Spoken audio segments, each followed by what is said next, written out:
Selamat sore, saat ini saya sedang berada di gerbang Pisar Indah Pratama, RW 12, Kelurahan Cibinong, Kecamatan Cibinong, Kabupaten Bogor, sebagai salah satu peserta Proklim Lestari Nasional tahun 2021. Perlu kita ketahui bahwa lokasi Pisar Indah Pratama itu berada di tenggara dari pusat pemerintahan Kabupaten Bogor, lebih kurang 4 km, dengan suhu antara 22 derajat hingga 31 derajat Celcius, dan kelembaban 78%, di atas 178 meter di atas permukaan laut. Ini sudah cukup sekali nyaman untuk tempat kawasan tinggal. Selamat sore. Selamat sore. Saat ini saya sedang berada di Primatama Botanical Park ini.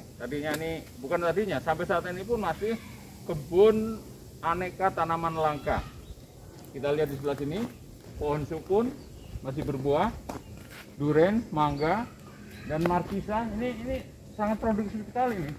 Di samping fungsinya sebagai taman, tapi juga menghasilkan buah markisa yang bisa diolah menjadi sirup markisa. Kawasan seperti inilah yang menjadi ikon RW 12 Cibinong dalam rangka menyambut Proklim 2021.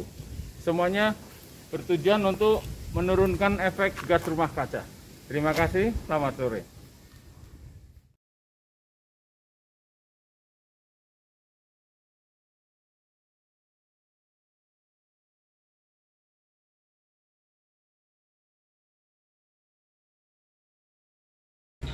Salah satu tujuan utama Proklim Nasional adalah mempersiapkan kawasan hunian untuk tahan terhadap bencana dan mampu menurunkan efek gas rumah kaca.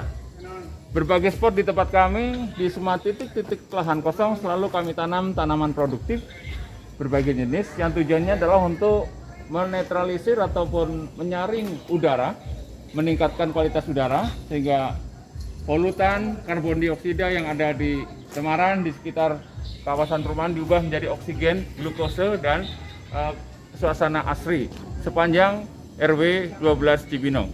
Jadi setiap kawasan di semua titik memang kami sengaja berikan penanaman seperti ini. Anda bisa lihat betapa hijaunya tanaman-tanaman keras di sepanjang bantaran kali, yang tujuan utamanya tidak lain adalah untuk menurunkan efek gas rumah kaca. Dari RT 06, Muhammad Turin Darujit melaporkan. Anda lihat ini di RT 06, ini pusat kegiatan warga. Jadi saung-saung ini sengaja dibuat untuk tempat melakukan aktivitas PKK, remaja, dan ibu-ibu rumah tangga. Anda lihat sendiri di sini banyak tekanan remaja yang sedang belajar. Lengkap, mereka tidak meninggalkan untuk go green. Jadi setiap titik yang ada diusahakan untuk ditanam pohon-pohonan yang Anda tahu ini menghasilkan oksigen yang dihirup bersama-sama. Jadi kondisi tubuh lebih sehat. Terima kasih, selamat melanjutkan aktivitas.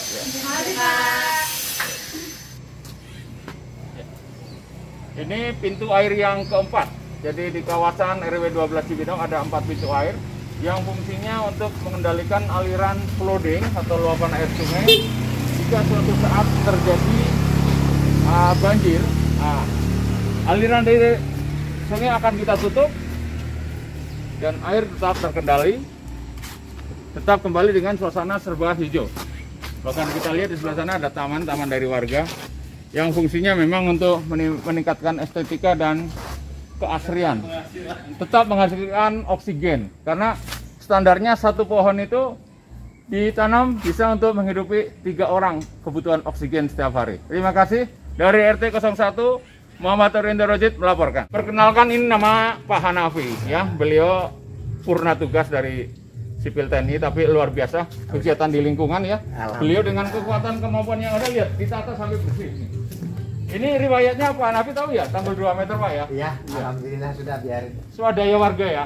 Ya. Terima kasih. 2 meter, sepanjang 850 meter di lingkungan sekitar untuk mengadaptasi bencana, mitigasi atau adaptasi bencana. Karena kita tidak ada pilihan, tetap tinggal di sini dengan keadaan selamat atau pindah. Kita pilih tetap sini Pak ya. Oke. Terima kasih Pak Hanafi. Siap, terima kasih. Berbicara tentang bencana banjir, ancaman banjir di tempat kita dari tahun 2005 itu sudah 4 kali kita terkena banjir. Dan banjir yang tertinggi adalah terakhir 1 Januari 2020 melampaui pagar ini. saudara. Luapan air itu melampaui pagar masjid, sehingga tindakan yang kita lakukan adalah diantaranya satu, membuat tanggul yang tingginya sama dengan ini. Jadi tanggul bantaran sungai tingginya 2 meter, sama dengan level banjir terakhir. Nah, sampai dibuatkan posko pemantau ketinggian air Cikias ya. Kita akan ke posko sebentar lagi. Ya, mohon maaf ini pintu air ini. Ya, pintu air ini berfungsi untuk mengendalikan aliran flooding, luapan air sungai yang akan masuk ke dalam drainase. Ini pintu air utama dari 4 pintu air yang ada. Sekarang kita ada pos pemantau ketinggian air. Ini bapak-bapak anggota pos pemantau. Ketika terjadi hujan deras dan ada ketinggian air, mereka-mereka lah yang memberikan laporan dengan menggunakan water level control. Dan ini tinggi garis merah ini sama dengan tinggi permukaan pagar masjid, sehingga seluruh warga RW 12 akan diberikan informasi melalui toa masjid ketika air mulai hijau, kuning, oranye hingga di level yang bahaya. Peringatan dini yang disampaikan melalui speaker dan WhatsApp group. Terima kasih, selamat sore. Dasar manusia yang sangat penting adalah air bersih. Nah, salah satu cara untuk mengatasi masalah kekeringan, kekurangan sumber air bersih, RW 12 melalui Ketua RT dan warga RT 02 memanfaatkan sumber mata air murni yang ada di seberang di Kecamatan Citerep. Kita pompa ke sini, kemudian didistribusikan untuk kurang lebih 150 kepala keluarga. Jadi air ini merupakan hasil swadaya murni warga yang fungsinya adalah untuk memenuhi kebutuhan dasar, yaitu pengadaan air bersih untuk makan, minum, dan cuci. Berada di kawasan Masjid Khalid bin Walid. Saya tambahkan keterangan ada 3 benteng di sini. Seperti yang Anda ketahui, ini adalah benteng keamanan. Benteng keamanan untuk mencegah pendatang haram atau pelaku-pelaku kriminal. Yang kedua bentengnya adalah benteng tanggul, pengaman banjir.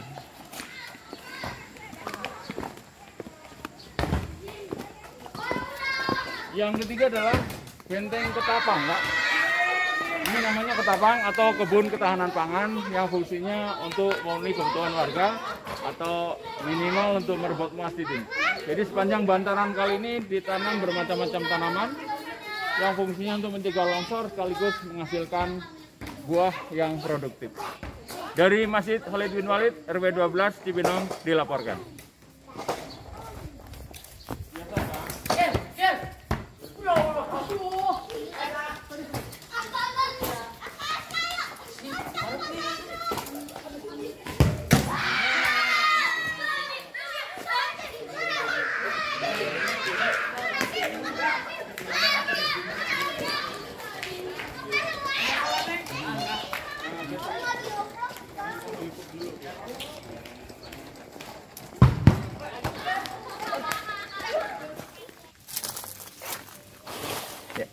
Dimensi tanggul ini, alas itu 1,25 meter, di atas 80 cm, ketinggian 2 meter lebih. Volume pekerjaan mencapai hampir 900 meter dari RW RT 5, memutar ke bantaran kali, RT 2, RT 1. Tanggul ini dibangun setelah kejadian banjir 1 Januari 2020 dan murni swadaya warga. Karena tidak ada pilihan lagi selain stay atau pindah ke tempat lain, tapi sebagian warga bersikeras dan bersepakat untuk kita tetap di Visar dan kita amankan sebaik mungkin dari ancaman banjir. Dari RT 02 dilaporkan.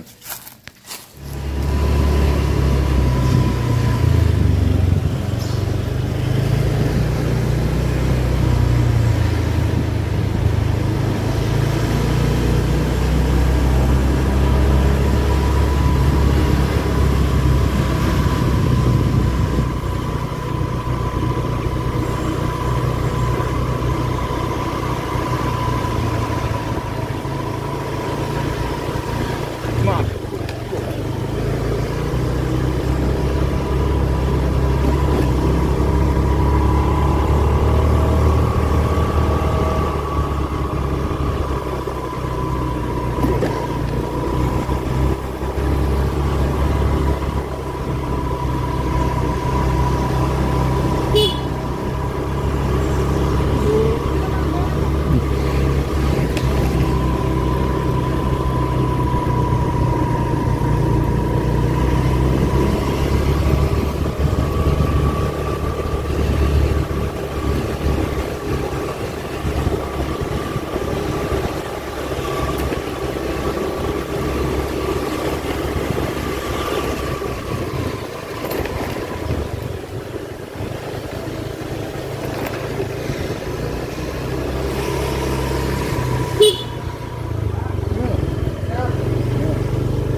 ke sini Pak RW.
Saat ini saya berada di kawasan Bank Sampah Mas atau BSE, di mana bangunan ini dimanfaatkan 2 minggu sekali untuk menampung sampah anorganik berupa kertas, kardus, besi, plastik, dan aneka sampah-sampah anorganik lainnya untuk dikumpulkan, ditimbang, dan dijadikan sesuatu yang mempunyai nilai ekonomis. Dari hampir 400 KK, 60% diantaranya sudah masuk menjadi anggota Bank Sampah Mas, dan prestasinya sudah sungguh luar biasa karena bangunan ini termasuk hibah sumbangan dari developer sekaligus dari bantuan pemerintah Kabupaten Bogor dalam bentuk dana pembangunan, dan ini dikelola oleh tim Bank Sampah Mas RW 12 Cibinong. Saat ini saya sedang berada di bangunan Bank Sampah Mas KRL Besar 5 RW 12 Kelurahan Cibinong yang dibangun di atas tanah sekitar 160 meter persegi, merupakan hibah dari developer dan dana pembangunannya diberikan bantuan dari pemerintah Kabupaten Bogor. Di tanah seluas 160 meter ini, satu kawasan dibuat sebagai tanaman ketahanan pangan atau ketapang, yang bagian untuk pelayanan bank sampah setiap 2 minggu sekali. Tapi sejarah dibangunnya bank sampah ini ketika kami terjadi banjir 1 Januari 2020, ini daerah ini adalah daerah timbunan sementara. Jadi ratusan ribuan sampah furnitur ataupun barang-barang rumah tangga yang luluh lantak dihancurkan di sini. Dan alhamdulillah akhirnya berubah menjadi bangunan bank sampah. Dan Pak Haji Suhadi selaku Ketua RW akan menambahkan penjelasan tentang banyak hal tentang organisasi yang mensupport Proklim 2021 ini. Silakan Pak. Jadi bank sampah ini saya dibangun bulan Oktober tahun 2020 ya Pak ya. Iya.